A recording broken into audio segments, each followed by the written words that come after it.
If you're getting knocked off, when does it make sense to sue people? If you're getting knocked off in mass online, and a lot of these sellers are overseas sellers, you can use an amazing tool that's called Schedule A litigation. Schedule A litigation is where you can file a lawsuit with multiple defendants as long as there's a nexus to them. You can file in court to get a temporary restraining order and take that temporary restraining order, serve it on platforms like Amazon and TikTok where the infringement is incurring, and actually shut down the accounts and freeze the funds in those accounts of the infringers. We're then able to negotiate settlements with some of those sellers or pursue a default judgment if they don't respond.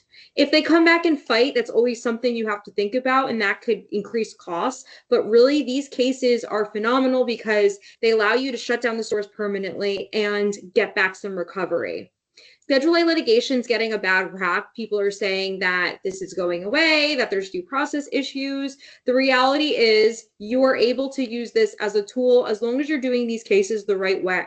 There have been lawyers that have absolutely abused this and tried to commoditize this, but if you are doing actual legal analysis, putting together real claims with real connections, these are still great tools. We've been getting really good results in the Southern District of New York with our litigation team run by Leo and also supported by Cassidy Moon, who is our associate. And we were able to get temporary restraining order within 24 hours and also having the judge approve alternate service, which means we don't have to go out and physically serve everyone in China. We submitted proof that these are fake addresses and they will most likely flee if we give them notices, and they'll take their money with them. So Schedule A litigation is important. Litigation itself is a great tool. You don't need to just do Schedule A litigation. If there are sellers that are in the US or they are looking like, or they look like they're a real business, meaning they're a big platform online, they have multiple different brands that they sell, but they're infringing your products, that may not be a good target for these Schedule A cases, but it could be a good target for a cease and desist, trying to negotiate with them first, and then filing a lawsuit if they're not going to take any action.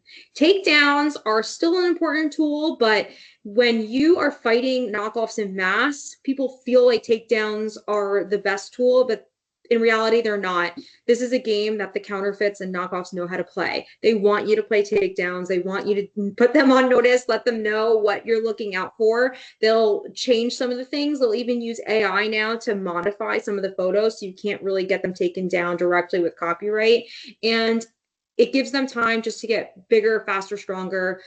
And with more money, they're hiring good lawyers. We are sending cease and desist to some of these companies, and they're actually represented by very good firms because sometimes these are companies that are making more than the brands. They throw money at advertisements. They're getting the recognition online, and the brand is getting buried. So if you are getting knocked off, litigation is a really important tool. People freak out about costs and they think it's really expensive. Litigation, yes, it's an investment, but if you can recover funds, you may be able to fund the program using the funds that are taken away from the counterfeiters, but also it is the strongest tool. It's legal action. Takedowns, yes, they're legal tools, but with actual lawyers filing in court, getting judgments, or getting temporary restraining orders, you have real tools to shut down the accounts permanently and actually hit them where it hurts, which is with their wallets. Make sure to follow my account. I'm at the Trademark Attorney on Instagram. I'm also on LinkedIn and YouTube. Feel free to reach out to us if you have any questions. info@esca.legal. Thanks for watching.